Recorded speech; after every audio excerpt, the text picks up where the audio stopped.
desculpe a falta de traquejo na formalidade daqui da mesa. Mas é justamente por isso que eu fui convidado. Que bom.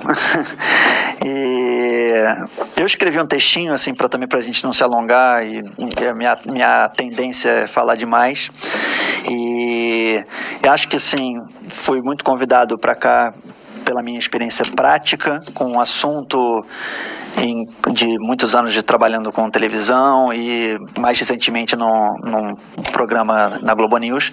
Então eu vou ler um textinho que meio levanta os pontos que me parecem assim, permeiam assim os assuntos que eu tenho trabalhado, pensado, discutido internamente dentro do jornalismo e na minha vida pessoal e enquanto cidadão na sociedade civil, tá?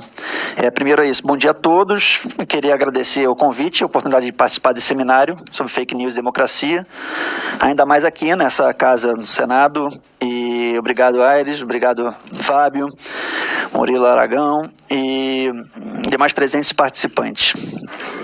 Nessa breve e humilde participação, falando e trazendo um pouco da minha visão e experiência prática adquirida em mais de 23 anos dirigindo, produzindo, editando programas de TV e atualmente produzindo, editando e apresentando uma série documental chamada Que Mundo é Esse? Na Globo News, partirei sempre do princípio indestrutível da liberdade total e restrita de expressão.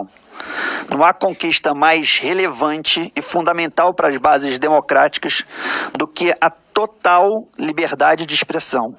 Free speech, que é o termo americano, que eles fazem questão de sempre lembrar quando você está nos Estados Unidos e tem qualquer questão que permeia a falta de liberdade de expressão, eles retomam sempre essa segunda emenda americana da liberdade de expressão. Isso para mim, tudo que eu falar daqui para frente vai ser balizado por esse princípio. Quando me convidaram para participar desse seminário, eu primeiro pensei até que se tratava de uma fake news em si, assim, né?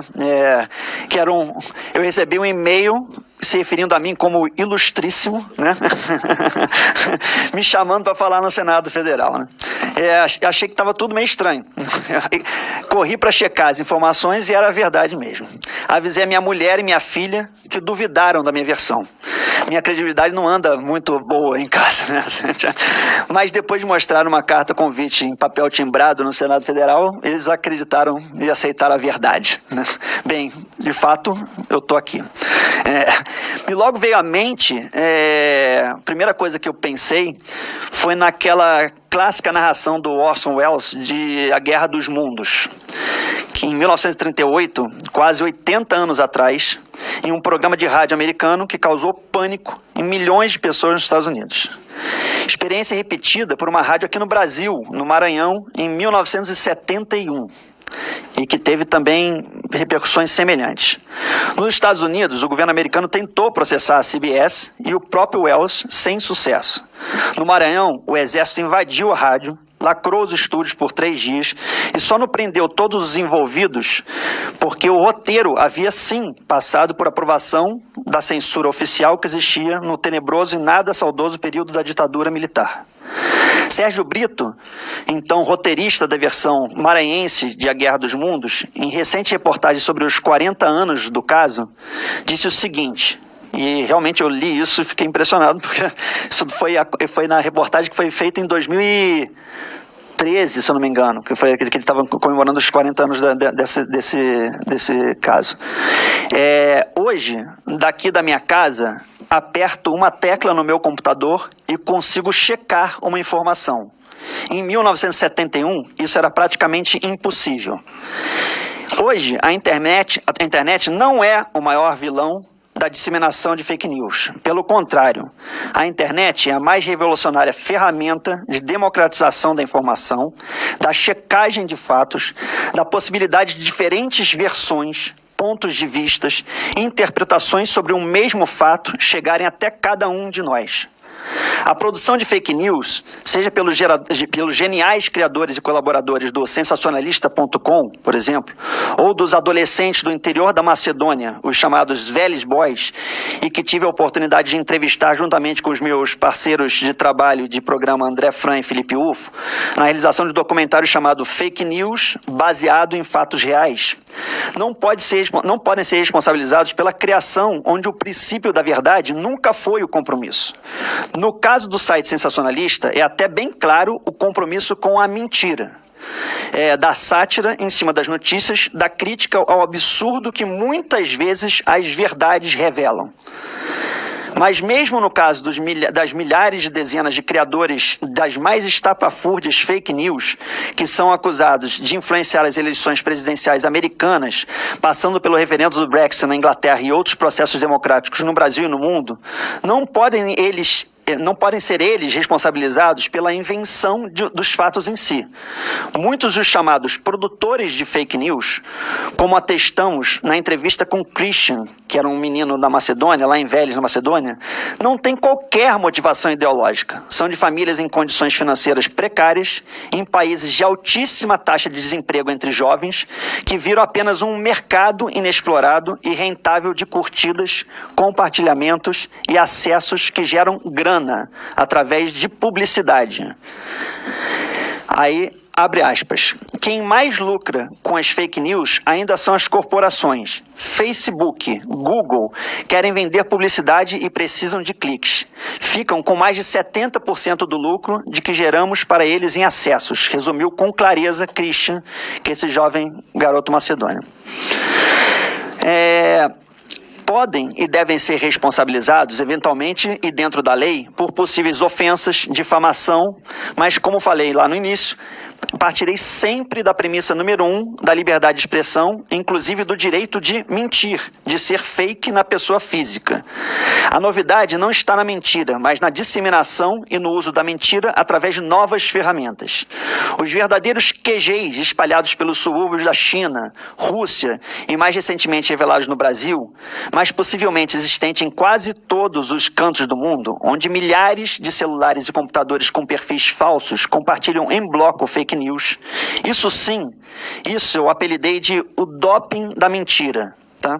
O uso dessas estruturas por governos, instituições, agentes públicos, como forma de manipular a democracia e montar estruturas de poder, devem ser, sim, combatidos a todo custo.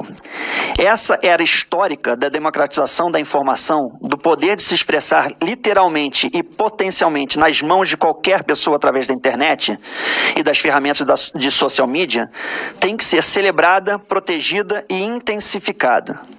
Nosso foco precisa estar na capacidade de checagem de fatos, tanto pela democratização econômica da mídia, possibilitando o surgimento dos mais diversificados grupos de mídia, com investimentos, profissionais bem pagos, capazes de produzir notícias onde os fatos realmente possam ser checados e investigados, estabelecendo a credibilidade dos veículos,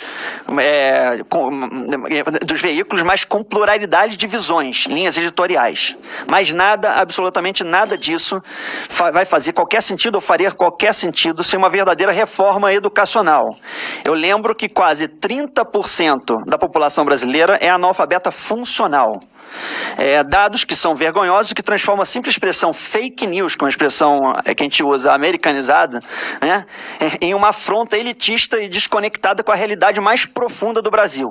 A gente fala de um assunto que é totalmente relevante, mas que de fato essa participação na produção das fake news, ou mesmo nessa disseminação, a gente está falando de gente que tem grupo de WhatsApp, que sabe ler e que só de analfabeto funcional tem 30% que nem participa sequer desse processo.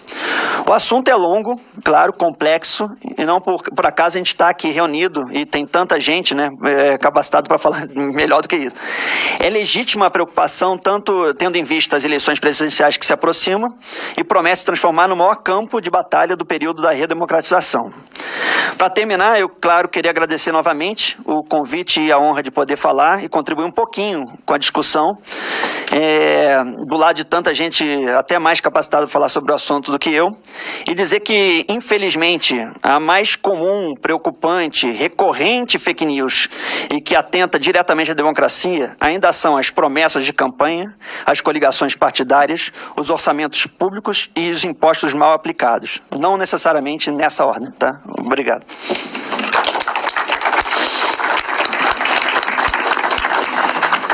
Falar alguma coisa?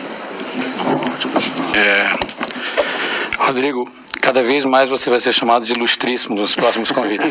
Vou botar em negrito nos próximos. Parabéns aí pela sua fala e essa parte de checagem de fatos que você mencionou. Realmente é uma coisa que a gente tem que ficar muito atento e cada vez mais se aprimorar. Muito obrigado pela sua fala, pela sua presença e disposição de vir aqui colaborar com esse tema. Foi um prazer.